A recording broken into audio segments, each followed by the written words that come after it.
जो मणिपुर में हो रहा है, हिंदुस्तान की सेना उसको 2 दिन में रोक सकती है, 3 दिन नहीं लगेंगे। अगर हिंदुस्तान की आर्मी को कहा गया कि यह तमाशा बंद करो, 2 दिन में यह तमाशा ड्रामा बंद हो जाए।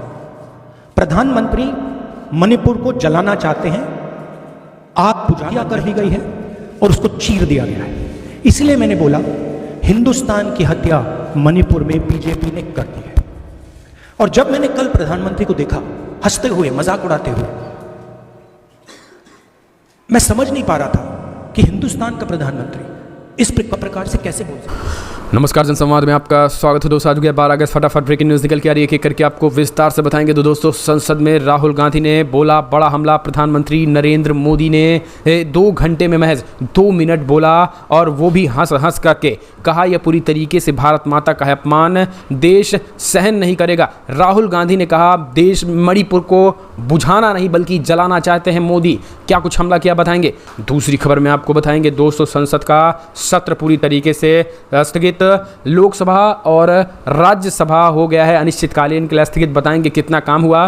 तीसरी खबर में बताएंगे जहां अधीर रंजन चौधरी तो सस्पेंड हुए ही हैं, कल राज्यसभा से राघव चड्ढा को भी कर दिया गया है सस्पेंड। बताएंगे इसके बारे में। तीसरी खबर में आपको बताएंगे सुप्रीम कोर्ट ने मणिपुर मुद्दे पर मोदी सरकार को लगाई जमकर लताड़, उठाए पुलिस के रवैये पर सवाल, कहा यह बेहद गंभीर मसला है, जमकर लगाई फटकार। चौथी खबर में आपको बताएंगे दोस्तों, जहां मल्लिकार्जुन खड़गे ने बोल दिया है बड़ा हमला।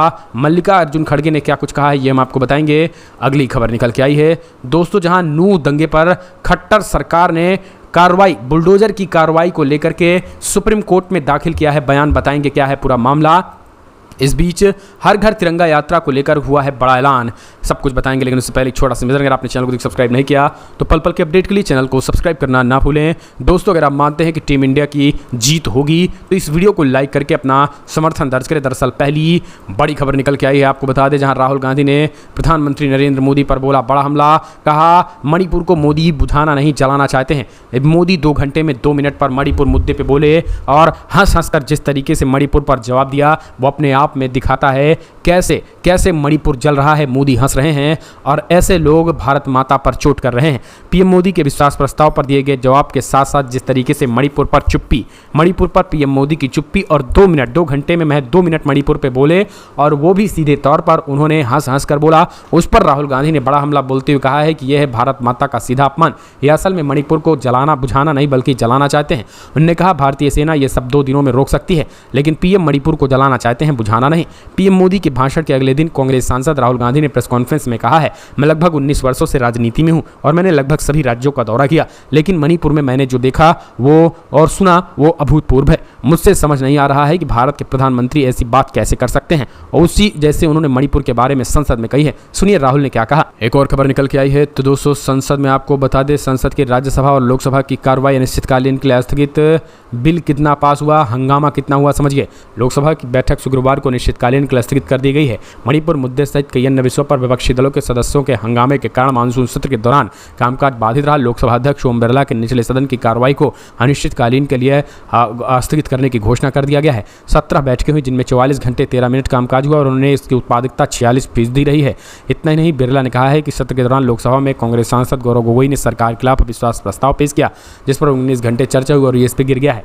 हालांकि इस पूरे मामले में जो है वो आपको बता दें, लोकसभा के सांसद अधीर रंजन चौधरी को निलंबित कर दिया गया और ये पूरी तरीके का मामला जो है वो उनको सस्पेंड करने के बाद कल अधीर रंजन चौधरी के निलंबन पर लोकसभा में विपक्ष ने वॉकआउट किया और राज्यसभा में भी राघव चड्ढा की भी निलंबन कबरे की खबरें निकल के आई। अगली एक और अपडेट। नूह हिंसा के बाद बुलडोजर एक्शन हरियाणा सरकार को भारी पड़ चुका है। हाई कोर्ट में दाखिल किया गया है जवाब, किस आधार पे की गई है कार्रवाई, दी जाए हल्फनामा। बड़ी खबर निकल के आ रही, नूह हिंसा के बाद एक बार फिर खट्टर सरकार को आड़े हाथों लिया हाई कोर्ट ने। हरियाणा में नूह में 31 जुलाई को हिंसा के बाद बड़े पैमाने पर बुलडोजर की कार्रवाई का मामला सामने निकल के आया था।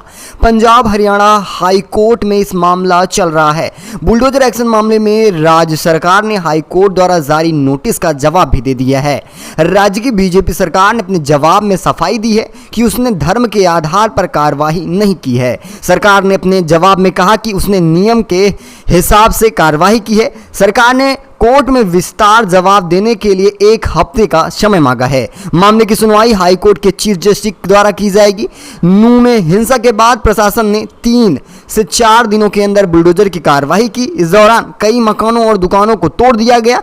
उस समय प्रशासन ने कहा था कि कार्रवाई राज्य के सीएम मनोहर लाल खट्टर के निर्देश पे की जा रही है। साथ ही प्रशासन ने यह भी कहा था कि जिन लोगों के खिलाफ बुलडोजर की कार्रवाई की जा रही है उसमें से कई लोग हिंसा में शामिल हुए थे और पथराव भी किया था। प्रशासन ने एक होटल को पूरी तरह से जमींदोज कर दिया। पथराव उसी होटल से किया गया था और साथ ही प्रशासन ने यह भी कहा कि होटल अवैध तरीके से भी बनाया गया था।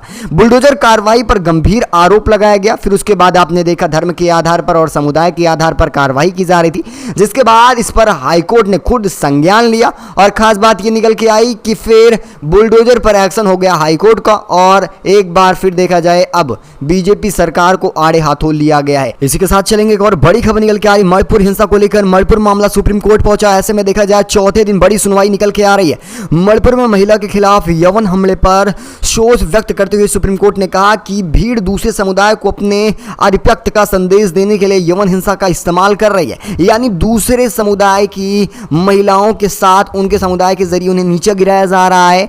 राज्य में इसे रोकने के लिए किसी भी तरह से कोई केंद्र सरकार कार्रवाई नहीं की है, पूरी तरह से आरोपित बताई जा रही है। अदालत ने अपने द्वारा गठित सेवानिवृत्त न्यायाधीशों की 3 सदस्यीय समिति ने 4 मई को मणिपुर में महिलाओं के खिलाफ हुई हिंसा की प्राकृतिक जांच करने को कहा गया है। चीफ जस्टिस डीवाई चंद्रचूड़ और जस्टिस जेबी पारदीवाला और जस्टिस मनोज मिश्रा की पीठ ने 7 अगस्त को अपने आदेश में कहा कि महिलाओं को यौन अपराधों और हिंसा का शिकार बनाना पूरी तरह से अस्वीकार्य है और गरिमा, अभिव्यक्ति स्वतंत्रता और खासकर मर्यादा संवैधानिक मूल्यों का गंभीर उल्लंघन किया जा रहा है। यह आदेश गुरुवार रात अपलोड किया गया था। फिर उसके बाद ये भी बात निकल के आ रही है कि मणिपुर हिंसा में जाति हिंसा का एक अहम हाथ माना जा रहा है। बहुलक मैतेई समुदाय की अनुसूचित जनजाति का दर्जा की मांग एक विरोध का सबसे बड़ा कारण रहा है, जिसमें पर्वतीय जिलों में आदिवासी समुदाय एकजुट होकर मार्च निकाल रहे थे, जिसके बाद हिंसा भड़कती गई है। वहीं जवाबदेही की बात की जाए तो पीठ ने कहा जो उपाय बताए गए हैं उनके बारे में अदालत को लगता है कि वे सभी समुदायों के लिए जाएं और सभी लोगों के साथ न्याय और सांप्रदायिक हिंसा को आहत करने के लिए बात करें। उन्होंने कहा कि अभी तक किसी तरह से केंद्र सरकार और न तो राज्य सरकार ने हिंसा कम करने के लिए कोई कार्रवाई की है। आप इसे किस तरह से देख रहे हो? हिंसा में किसका सबसे बड़ा योगदान है जरूर बताइएगा, केंद्र सरकार का या फिर राज्य सरकार का। वहीं एक और बड़ी खबर निकल के आ रही लोकसभा 24 को लेकर नीतीश कुमार ने बड़ा दावा कर दिया है एनडीए को लेकर। बिहार के मुख्यमंत्री नीतीश कुमार ने लोकसभा चुनाव में पहली भविष्यवाणी अभी से करना शुरू कर दिया है। नीतीश कुमार ने शुक्रवार यानी कि कल यह बड़ा दावा किया राष्ट्रीय जनतांत्रिक गठबंधन यानी कि एनडीए कई घटक भय के कारण प्रधानमंत्री नरेंद्र मोदी के नेतृत्व वाली बीजेपी के साथ और वे चुनाव के समय पाला बदलने वाले हैं, यानी एनडीए के नेता मंत्री ही पाला बदल सकते हैं। वहीं पत्रकारों ने एक सवाल किया, उन्हें क्या लगता है कि 24 के लोकसभा चुनाव में एनडीए का सफाया होगा? नीतीश कुमार ने कहा बिल्कुल। प्रधानमंत्री नरेंद्र मोदी घमंडिया तंज को काफ़ी ज़्यादा ऊपर उठाया गया है। साथ उन्होंने कहा कि देश की भलाई के लिए यही सबसे सही रास्ता होगा कि भाजपा को सत्ता से बाहर कर दिया जाए। अब आपको बताते चले, उन्होंने बताया कि अगर ये बीजेपी केंद्र में रह रही है तो ना तो संविधान बचने वाला है और ना ही लोकतंत्र। उन्होंने यह भी हवाला दिया कि इस समय जो सदन में हो रहा है वो साफ इसका परिणाम होने वाला है। और आपकी क्या राय है? अपनी राय कमेंट के माध्यम से दीजिएगा। लोकसभा 24 में आप किसको प्रधानमंत्री देखना चाह रहे हैं? अपनी राय दीजिएगा, क्योंकि राहुल गांधी की सदस्यता भी बहाल कर दी गई है। ऐसे में नेता विपक्ष से पूरी तरह से खड़े होने के लिए राहुल गांधी तैयार हैं। अपनी राय दीजिएगा। चलेंगे एक और बड़ी खबर पर। मन की बात को लेकर एक बार फिर खास तौर पर मल्लिकार्जुन खड़गे ने कर दी है पीएम को चैलेंज। बड़ी खबर निकल के आ रही है, आज फिर से माइक बंद कर दिया गया था मल्लिकार्जुन खड़गे का। राज्यसभा में सभापति धनखड़ से फिर से शुक्रवार को देखा जाए बतौर उपराष्ट्रपति 1 वर्ष पूरा हो रहा है। इसके लिए राज्यसभा सांसदों और नेता सदन पीयूष गोयल ने भी बधाई दी। इस बीच शुक्रवार को जगदीप धनखड़ और नेता प्रतिपक्ष मल्लिकार्जुन खड़गे के बीच दिल की बात सामने निकल के आई। मन की बात को पूरी तरह से उन्होंने बेकार बता दिया है, क्योंकि मन की बातों में देश के मुद्दे नहीं आते हैं, केवल प्रधानमंत्री का चेहरा आता है। मल्लिकार्जुन खड़गे ने सांसदों की विदाई पर बोलते हुए उन्होंने कहा कि सांसदों का कार्यकाल पूरा हो रहा है। इस दौरान उन्होंने यह भी दावा किया कि सांसदों ने अपने क्षेत्र राज्य पर फिर भी दिल की बात की और उन्होंने गहरा असर छोड़ा है। खड़गे ने कहा कि सभापति जी आप मन की बात करें या दिल की बात करें, लेकिन सदन में लगातार जो माइक बंद किया जा रहा है ये कहीं दिल की बात नहीं है, ये मन की बात हो रही है। उन्होंने बताया किस तरह से आप माइक बंद कर रहे हैं और ख़ास तौर पर विपक्ष के सवालों का जवाब प्रधानमंत्री देने नहीं आ रहे हैं। अब देने आए हैं तो ऊल जुलूल की बातें सामने निकल के आ रही हैं और अब किसका मुद्दा चल रहा है, ये तमाम मुद्दों के साथ उन्होंने खास तौर पर धनखड़ से ये बात कही है। आप इसे किस तरह से देख रहे हैं, निराय दीजिएगा। वहीं एक और बड़ी खबर पर चलते हैं। मणिपुर में शांति बहाली को लेकर सड़क से संसद तक लड़ाई जारी, इंडिया नेताओं ने लिया बड़ा संकल्प। कांग्रेस अध्यक्ष मल्लिकार्जुन खड़गे ने शुक्रवार को मणिपुर की स्थिति पर चर्चा के लिए इंडिया गठबंधन के नेताओं के साथ अहम बैठक की। पूर्वोत्तर राज्य में शांति और समान स्थिति बहाल करने की लड़ाई सड़क से संसद तक जारी है। India national development inclusive alliance यानी कि इंडिया के सदस्य नेताओं ने खड़गे के कक्ष में मुलाकात किए, जहां विपक्षी नेताओं ने मणिपुर की स्थिति पर चर्चा के लिए सरकार से वहां शांति बहाली करने की कोशिश पर बात की है।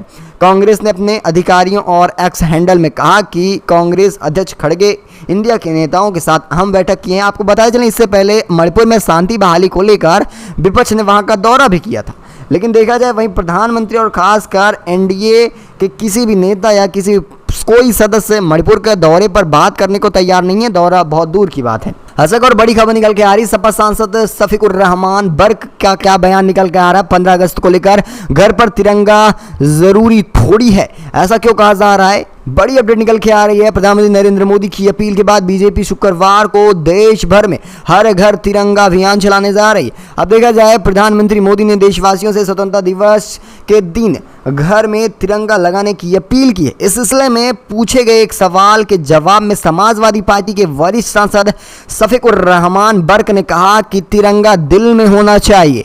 एक टीवी चैनल की रिपोर्ट के मुताबिक आपको बताते चलें कि रिपोर्टर ने उनसे सवाल किया क्या वह इस स्वतंत्रता दिवस पर तिरंगा झंडा अपने घर पर लगाना चाहेंगे। जवाब में उन्होंने सांसद ने कहा ठीक बात है, जब स्वतंत्रता दिवस होता है तो सबको झंडा लगाना चाहिए, लेकिन जुलूस भी निकालना चाहिए, लेकिन इसे बतौर एक राजनीतिक मुद्दा बनाया जाए ये गलत है।